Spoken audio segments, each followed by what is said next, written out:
प्यार और धोखा, तो कहानी शुरू होती है सियोल की हलचल भरी सड़कों के बीच। एक शांत कोने में बसा था बबलू कैफे, जहां हर सुबह की महक ताजा कॉफी और टेबल पर रखी किताबों के साथ जुड़ी होती थी। इसी कैफे में काम करती थी यून सियो, एक मासूम सीधी सादी लड़की जिसकी आंखों में सपने थे और दिल में उम्मीदें। उसके लिए प्यार एक पवित्र भावना थी, कुछ ऐसा जिसे उसने बस किताबों में पढ़ा था और कभी दिल से महसूस नहीं किया था। एक दिन कैफे का दरवाजा खुला और एक नया ग्राहक अंदर आया। लंबे कद का, आकर्षक मुस्कान वाला, नीले कोट में सजीव चमक लिए तेवू। उसके व्यक्तित्व में कुछ ऐसा था जो हर किसी का ध्यान खींच लेता था। यून सियो ने जैसे ही उसके लिए कॉफी सर्व की, उनके बीच पहली नजर का मिलना हुआ। वह नजरों का मिलना साधारण नहीं था, जैसे दो अनजाने अजनबी किसी पुराने रिश्ते की डोर में बंधते चले गए हों। तेवू ने उस दिन पहली बार यून सियो से बात की, एक किताब के बारे में जो वह पढ़ रही थी। उसकी आवाज में अपनापन था और बातों में गहराई। यून सियो, जो अब तक सिर्फ ग्राहकों के ऑर्डर और मेन्यू के बीच उलझी रहती थी, उस दिन पहली बार किसी की मुस्कान में खो गई। तेवू रोज आने लगा, कभी किताब पढ़ते हुए, कभी बस चुपचाप यून सियो को देखता हुआ, और हर दिन उनके बीच की खामोशी कुछ कहती थी। तेवू के लिए यून सियो एक सुकून थी और यून सियो के लिए तेवू एक नई दुनिया का दरवाजा। उन्होंने एक दूसरे को जानना शुरू किया, पसंद, नापसंद, बचपन की बातें, अधूरे सपने। एक दिन तेवू ने उसे अपने कॉलेज फेस्टिवल में आमंत्रित किया। यून सियो ने कभी खुद को भीड़ के सामने नहीं देखा था, लेकिन तेवू की मौजूदगी ने उसे आत्मविश्वास दिया। वहां संगीत के बीच, रंगीन रोशनी और खिलते चेहरों के बीच, तेवू ने यून सियो का हाथ थामा और पहली बार कहा, तुम्हारे साथ सब कुछ आसान लगता है। उस एक पल में यून सियो को लगा जैसे उसकी दुनिया पूरी हो गई हो। उसके दिल की धड़कनें एक नई धुन पर चलने लगीं। अब उनके मिलने की जगह कैफे से निकलकर पार्क, झील के किनारे और किताबों की दुकानों तक पहुंच चुकी थी। तेवू यून सियो को नई जगहें दिखाता, उसकी तस्वीरें खींचता और उसे उस नजर से देखता जिसे कोई और कभी न समझ सके। एक शाम जब बारिश की हल्की फुहारें गिर रही थीं, तेवू ने यून सियो को एक छोटी सी अंगूठी दी। कोई महंगी नहीं, लेकिन उसमें एक चमक थी, एक वादा। उसने कहा, मैं तुम्हें कभी अकेला नहीं छोड़ूंगा, चाहे कुछ भी हो जाए, तुम मेरी जिंदगी की सबसे खूबसूरत कहानी हो। यून सियो की आंखों में आंसू थे, लेकिन वो आंसू दर्द के नहीं थे, वो थे उस भरोसे के जो किसी ने पहली बार उसके दिल को दिया था। उस रात यून सियो ने अपनी डायरी में लिखा, तेवू मेरी जिंदगी में एक साज की तरह आया है, जिसकी हर धुन मेरी रूह को छू जाती है। उसे नहीं पता था कि ये धुन कितनी देर तक बजेगी, लेकिन उस वक्त वह पूरी तरह यकीन से भरी हुई थी। यही उसका सच्चा प्यार है। लेकिन सच्चे प्यार की कहानी वहीं खत्म नहीं होती, यही तो बस शुरुआत थी। सर्दियों की पहली हवा सियोल की गलियों को छू रही थी और यून सियो के दिल में तेवू के लिए एक नई गर्माहट भर चुकी थी। हर दिन की शुरुआत अब उसके एक मैसेज से होती, गुड मॉर्निंग, मेरी मुस्कान की वजह। और रातें तेवू की कहानियों, उसके सपनों और उन मीठे वादों के साथ बीतती जो यून सियो की नींदों में भी मुस्कान बिखेर देती। तेवू अब यून सियो की जिंदगी का हिस्सा नहीं, उसकी आदत बन चुका था।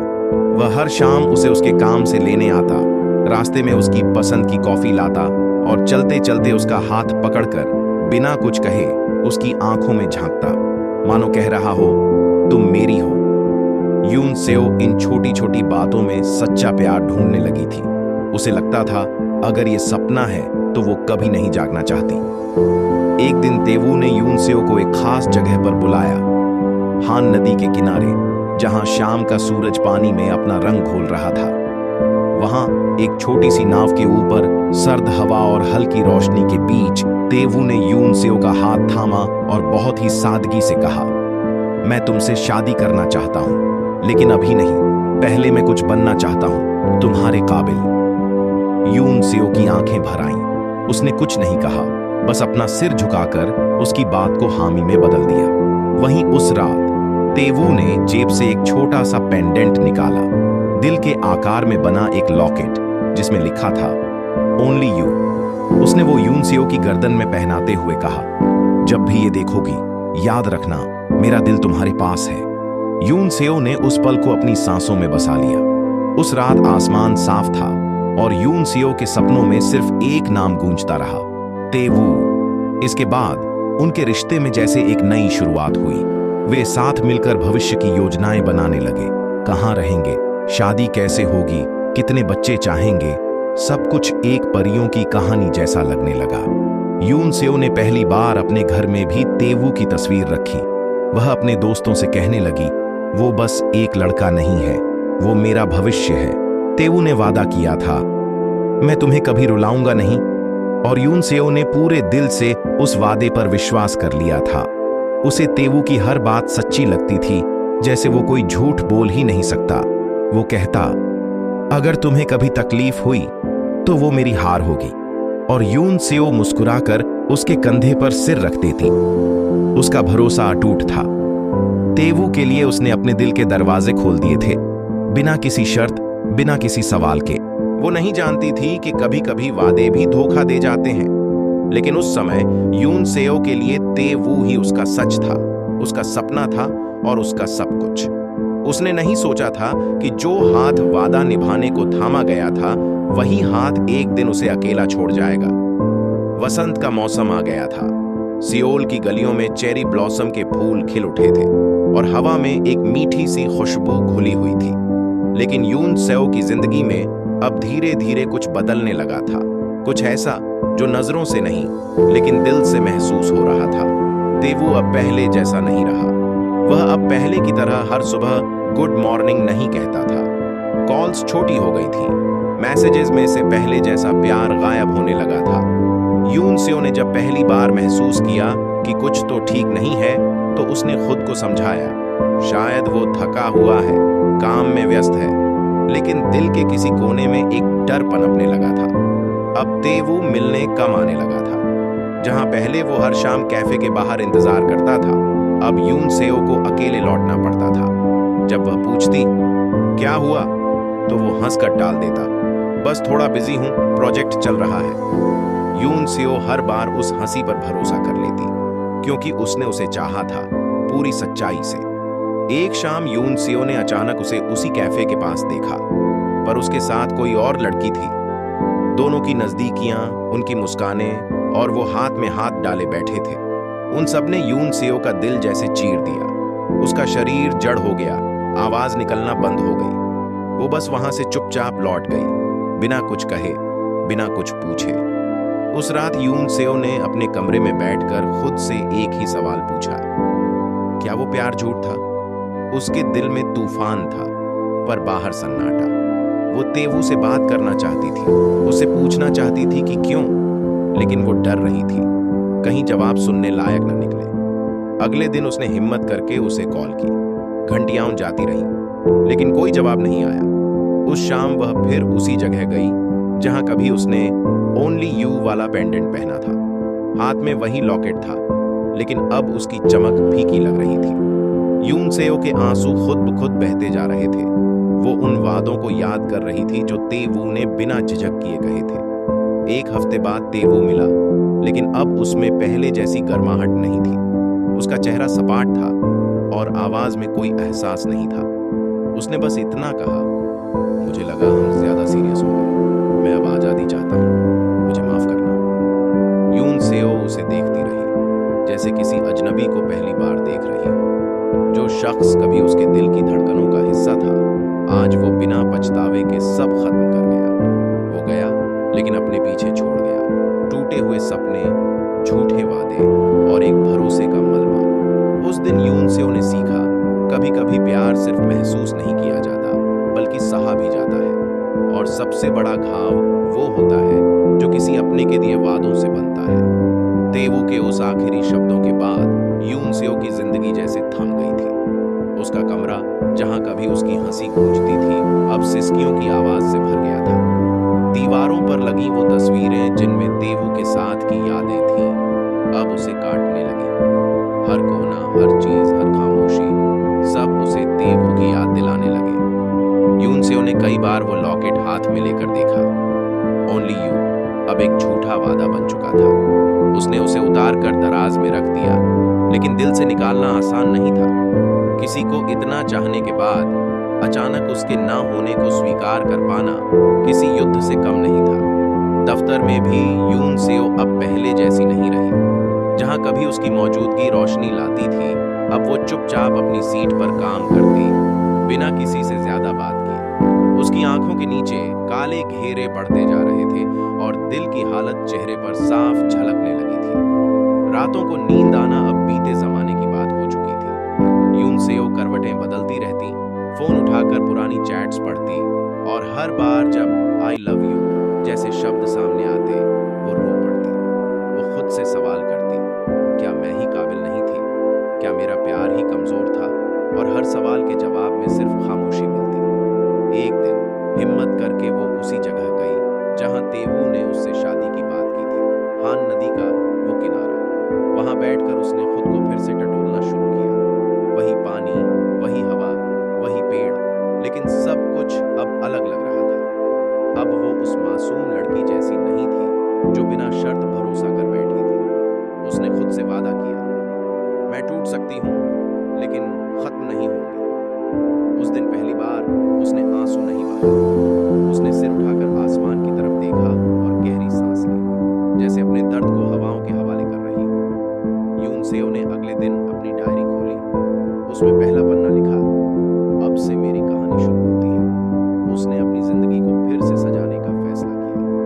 वो अपने दर्द को अपनी ताकत बनाना चाहती थी। अब वो और नहीं चाहती थी कि कोई उसे किसी झूठे वादे की जंजीर में बांध कर छोड़ दे। उसने फिर से किताबें पढ़ना शुरू किया, अकेले कैफे जाना शुरू किया और उन चीजों में खुशी ढूंढना शुरू किया जो वो पहले तेवू के साथ बांटती थी। उसे समझ आ गया था कि प्यार करना गुनाह नहीं, लेकिन खुद से प्यार करना जरूरी था। अब वो हर सुबह खुद को आईने में देखकर मुस्कुराने की कोशिश करती, वो मुस्कान जो तेवू के जाने के बाद कहीं खो गई थी। और धीरे धीरे जैसे जैसे मौसम बदल रहा था, यून सेओ के भीतर भी एक नई रोशनी पनपने लगी। यून सेओ की जिंदगी अब एक नई दिशा में आगे बढ़ रही थी। उसने खुद से प्यार करना सीखा था। अब वो उस लड़की जैसी नहीं रही थी जो किसी के झूठे वादों पर जिया करती थी, लेकिन जिंदगी कभी सीधी रेखा में नहीं चलती। जैसे ही घाव भरने लगते हैं, अतीत किसी पुरानी हवा की तरह लौट आता है, अचानक, अनचाहा और बेहद तीव्र। उस दिन जब यून सेओ दफ्तर से लौट रही थी, उसने एक जाना पहचाना चेहरा देखा। तेवू, वही तेवू जिसने उसकी दुनिया उजाड़ दी थी, अब सामने खड़ा था, शर्मिंदगी और पछतावे के साथ। यून सेओ के दिल की धड़कनें तेज हो गईं। कुछ पल के लिए जैसे वक्त ठहर गया हो। वो सोच भी नहीं सकती थी कि इतने महीनों बाद उसकी आंखों में फिर वही चेहरा दिखेगा जिसने उसे सबसे ज्यादा दर्द दिया था। तेवू ने धीमे कदमों से उसके पास आकर कहा, क्या हम बात कर सकते हैं बस एक बार?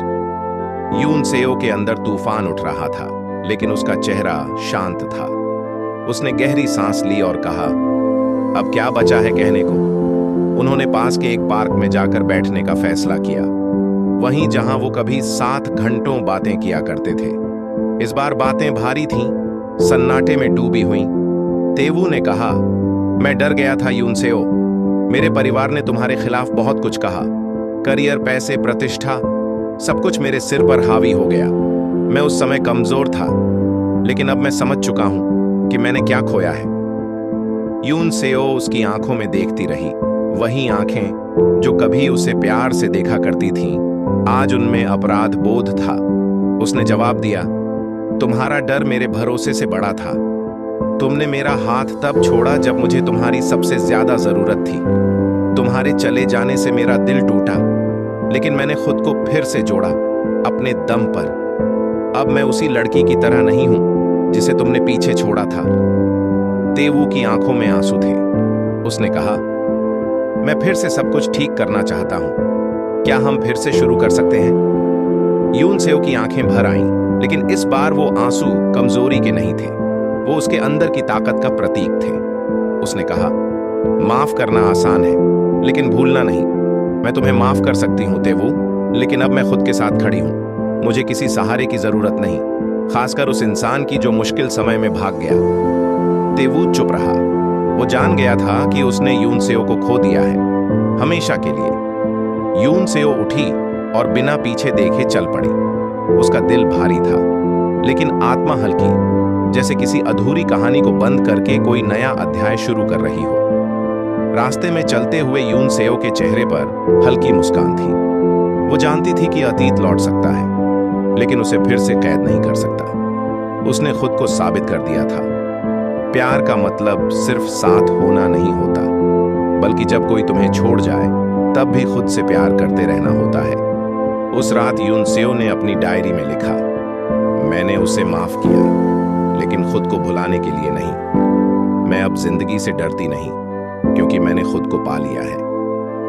यूनसेओ के जीवन में अतीत की वापसी ने एक बार फिर भावनाओं के समंदर को जगा दिया था, लेकिन इस बार वह उसमें डूबने वाली नहीं थी।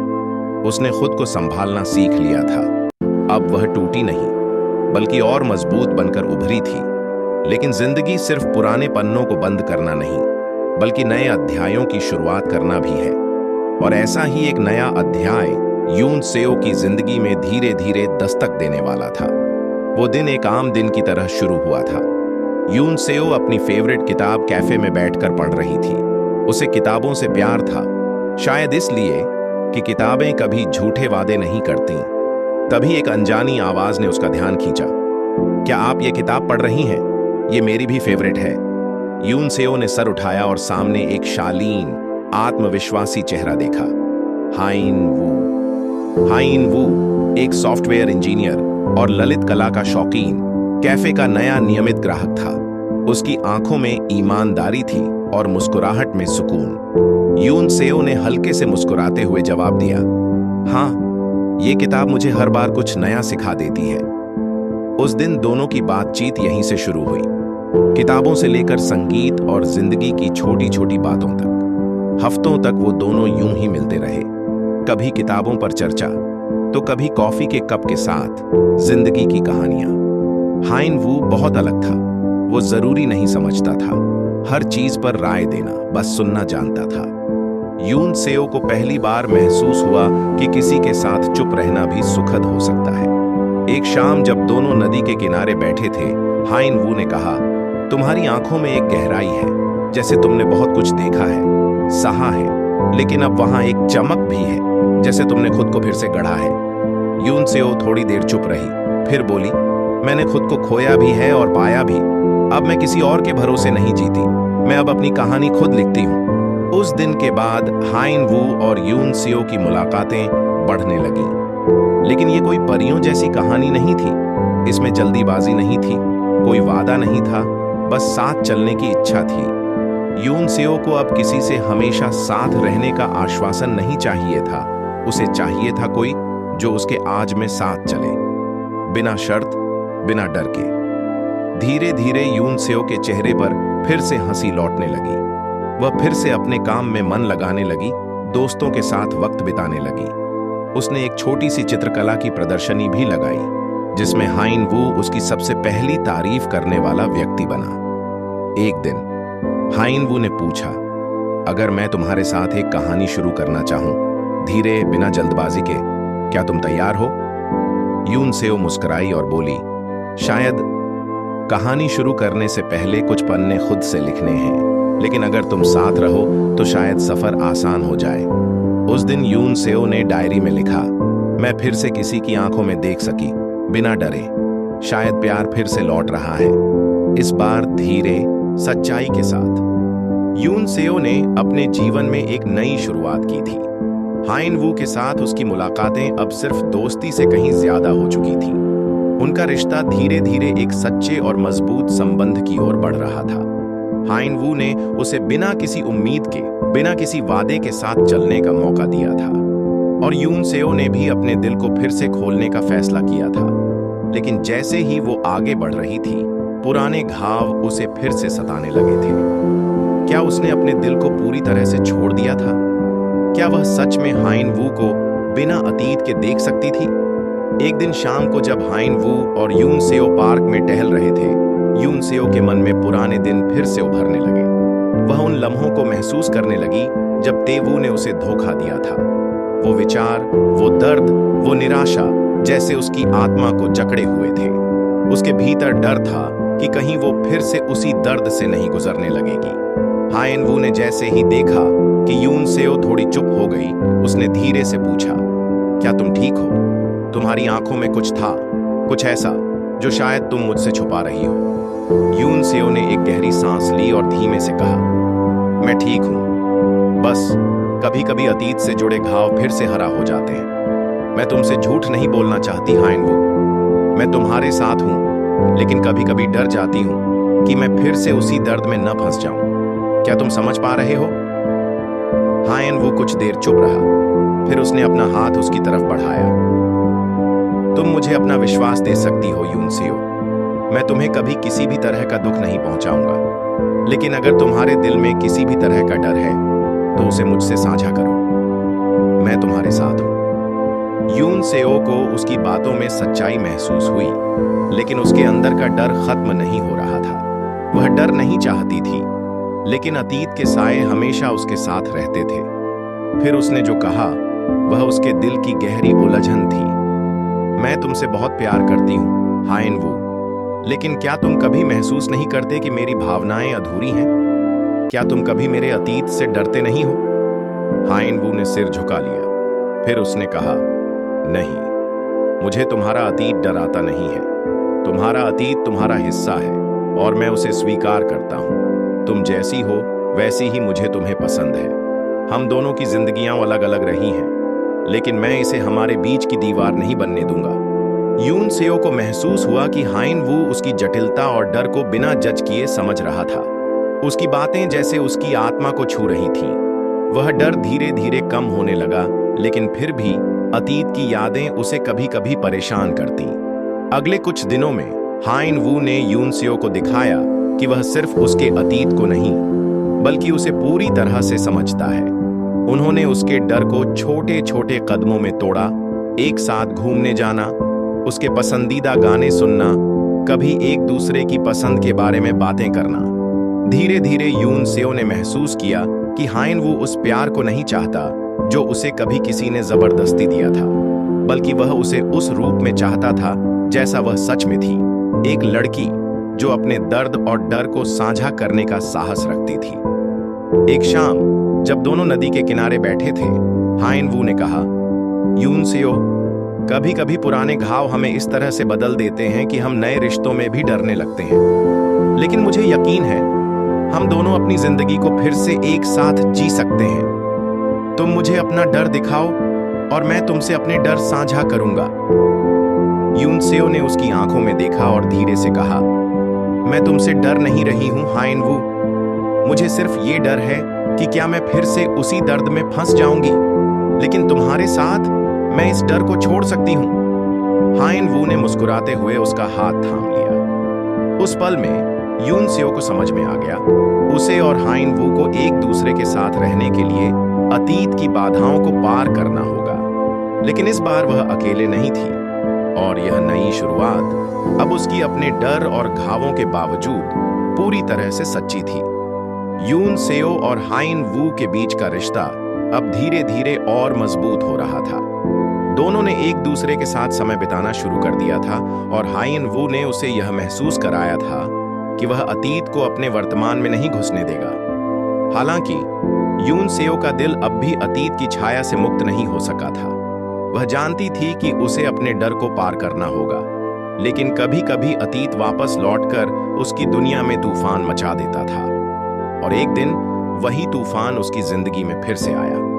एक सुबह जब यून सेओ अपने ऑफिस जा रही थी, वह रास्ते में एक पुरानी गली में रुकी। गली के मुहाने पर एक कैफे था जहां उसे और तेवू को अक्सर देखा जाता था। आज उस जगह के पास से गुजरते हुए यून सेओ का दिल अचानक से तेज धड़कने लगा। जैसे ही उसने कैफे का रुख किया, उसे अंदर से कुछ आवाजें आईं और उसकी आंखें फटी की फटी रह गईं। अंदर वही चेहरा था जो उसने सालों से नहीं देखा था, लेकिन कभी न भूलने वाला था, तेवू। यून सेओ कुछ सेकंड के लिए वहीं खड़ी रही। उसकी आंखें तेजी से पानी से भरने लगीं, लेकिन उसने खुद को संभाला। यह वही जगह थी, वही इंसान था जिसने उसे कभी छोड़ दिया था। क्या अब भी उस पुराने दर्द से लड़ने का वक्त आ गया था? क्या वह अपने अतीत को पूरी तरह से भूल पाई थी? तेवू ने यूनसेओ को देखा और उसकी आंखों में वही शर्मिंदगी और पश्चाताप था। वह धीरे धीरे उसकी तरफ बढ़ा और कहा, तुमसे मिलकर अच्छा लगा। क्या तुम मुझसे बात कर सकती हो? सिर्फ एक बार? यूनसेओ ने सिर झुका लिया। उसे अपने दिल की धड़कन पर काबू पाना मुश्किल हो रहा था, लेकिन वह जानती थी कि वह अब एक अलग इंसान है और उसके लिए यह बात स्वीकार करना जरूरी था कि उसका अतीत अब उसका हिस्सा था, लेकिन यह उसका भविष्य नहीं बन सकता था। उसने धीरे से कहा, तुमसे बात करने का अब कोई मतलब नहीं है तेवू।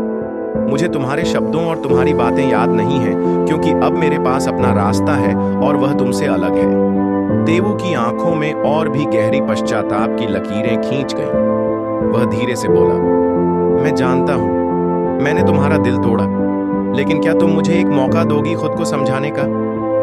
यूनसेओ ने एक गहरी सांस ली और फिर कहा, तुम्हारी गलती मुझसे नहीं, खुद से थी। तुमने मुझे छोड़कर जो किया वो मेरी जिंदगी का हिस्सा बन चुका है। अब मुझे अपने साथ चलने वाला चाहिए, वही जो मेरे दिल के करीब हो। अब मैं किसी और के वादों में नहीं बन सकती। तेवू खामोश हो गया और उसकी आंखों में एक आखिरी बार वह घबराहट थी जो उसने पहले कभी देखी थी।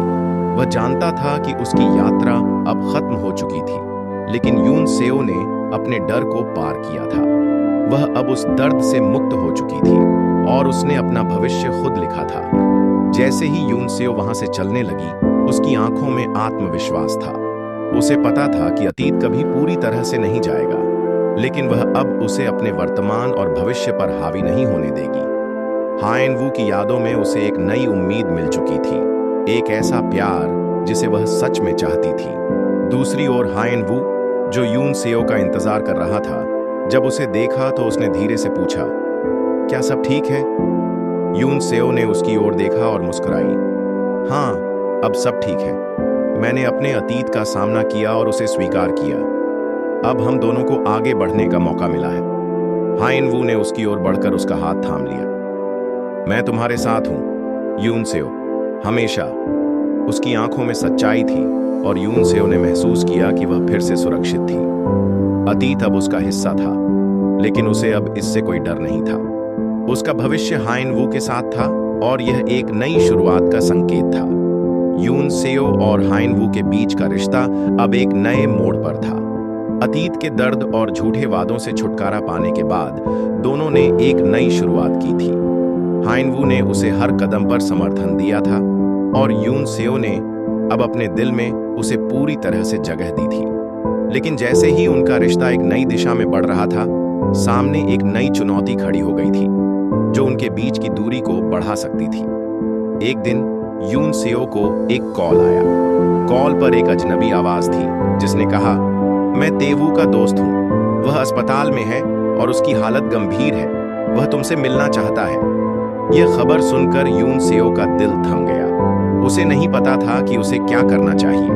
क्या वह उस आदमी से मिलने जाए जिसने उसे इतनी तकलीफ दी थी, या फिर उसे अपने रिश्ते में यकीन करते हुए हायन वू के साथ आगे बढ़ना चाहिए?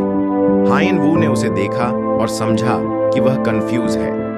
यूनसेओ, उसने कहा, तुम अपने फैसले को खुद लो, लेकिन याद रखना, मुझे तुम पर पूरा भरोसा है। अगर तुम्हें लगता है कि इस मुलाकात से तुम्हारा दिल शांति पा सकता है, तो तुम जा सकती हो। मैं तुम्हारे साथ हूं, चाहे तुम जो भी फैसला लो। यूनसेओ को हायन वू के शब्दों ने थोड़ी राहत दी। वह जानती थी कि हायन वू उसकी भावनाओं को समझता था और वह उसे किसी भी स्थिति में अकेला महसूस नहीं होने देता था। फिर भी उसे यह फैसला करना था कि क्या वह अपने अतीत से मिलकर उसे पूरी तरह से बंद कर सकती है। अगली सुबह यूनसेओ ने तय किया कि वह तेवू से मिलेगी। वह अस्पताल पहुंची और जब उसने तेवू को देखा तो उसकी आंखों में वही उदासी और पश्चाताप था जो उसे हमेशा से दिखाई देती थी। तेवू ने उसे देखा और धीरे से कहा, मुझे पता है तुम मुझसे नफरत करती हो, लेकिन मैं सिर्फ तुम्हें एक आखिरी बार देखना चाहता था, क्योंकि शायद यह मेरा आखिरी मौका है। यूनसेओ ने उसके पास बैठते हुए कहा, मैं तुमसे नफरत नहीं करती तेवू, मैंने तुम्हारे साथ बिताए अच्छे लम्हों को भी नहीं भुलाया है, लेकिन मैंने यह भी सीखा है कि जो मुझे छोड़कर चला गया, मैं उसे अपनी जिंदगी में नहीं रख सकती। तुम्हारी गलती के कारण मैंने बहुत कुछ खो दिया था, लेकिन अब मैं अपने भविष्य को संवारना चाहती हूँ, और वह भविष्य अब हाइन वू के साथ है। तेवू की आंखों में आंसू थे। मैं जानता हूं कि मैंने तुम्हारा दिल तोड़ा था। अगर मुझे समय मिल सकता तो मैं सब कुछ ठीक करता, लेकिन अब मैं सिर्फ तुम्हारे लिए दुआ करता हूं। तुम सच्चे प्यार के हकदार हो। यून सेओ ने सिर झुका लिया, फिर धीरे से कहा, धन्यवाद तेवू। तुम्हारे साथ जो कुछ भी हुआ वह मेरी जिंदगी का हिस्सा बन चुका है। अब मुझे आगे बढ़ने का वक्त है। उस मुलाकात के बाद यून सेओ अस्पताल से बाहर आई। उसके मन में एक हल्का सा बोझ था, लेकिन अब वह पूरी तरह से तैयार थी।